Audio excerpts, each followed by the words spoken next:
Colorado's Front Range didn't get a lot of rain this summer. That sets up a dangerous fall fire season that's already underway in Larimer County. Mark Salinger joins us from Red Feather Lakes, where firefighters are battling the Pearl Fire for a second day. Mark?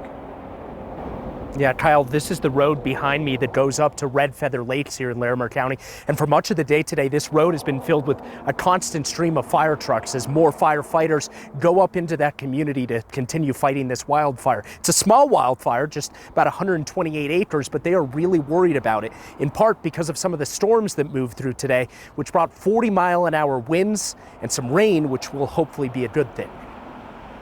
Welcome everyone. Thanks so much for joining us on this beautiful windy day. This is the time of year where press conferences like this can become common in Colorado. West winds at 40 miles an hour after what we saw this fire do yesterday.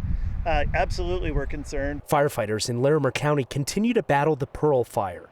It's small, but the number of resources brought in to fight it shows how worried they are about the flames spreading. The choppers, I mean, they were just roof height on my cabin. Just back and forth to the lake, back and forth. There was probably, at one time, I think there was about 6 of them. Mike Kind evacuated from his cabin outside Red Feather Lakes. He knows it's been hot and dry here for a long time. It was intense, it was scary. There was a lot of smoke. I mean, we saw it right when it first started. We've had areas that have been pretty wet throughout the summer, and within a few miles, it's been like almost historically dry. So it's hard to say that it's been a wet summer or a dry summer because it's been so variable. The biggest fires Colorado has ever seen burned in the fall of 2020.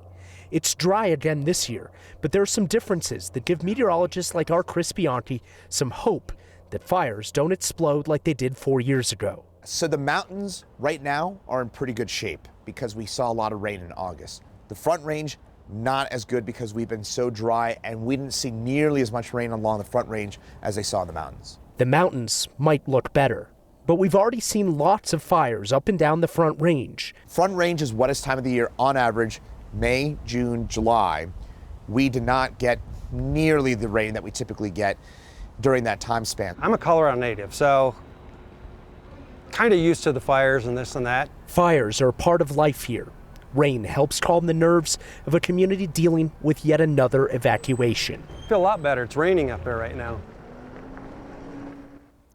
The Climate Prediction Center at NOAA put out their seasonal forecast for the next couple of months just a couple days ago, and they're predicting more hot and dry weather in Colorado for months to come.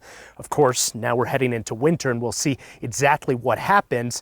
The fire managers here right now, Kyle, are hoping that potential precipitation in the next couple of days, even a chance of potential snow this weekend, helps tame these flames and they can get control of it.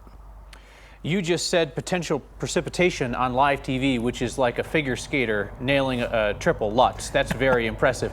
But the winds, I want to ask you about the winds. That, of course, would impact everything from the way the fire moved today to the ability for the fire managers to gather people together to talk about it. Yeah, all that potential precipitation, that's a tongue twister right there. That's what they're looking forward to. Today they got just a little bit of rain, not a whole lot, but they did get a lot of wind. And the problem is that wind was pushing the fire towards homes. That's what they're really worried about. Another problem with the wind is that they had to ground all of their airplanes and helicopters that were making water drops because those 40-mile-an-hour gusts were simply too much for those planes to fly in. All right. Mark Salinger up in Larimer County for us, skating through another fine live report. Thank you, Mark.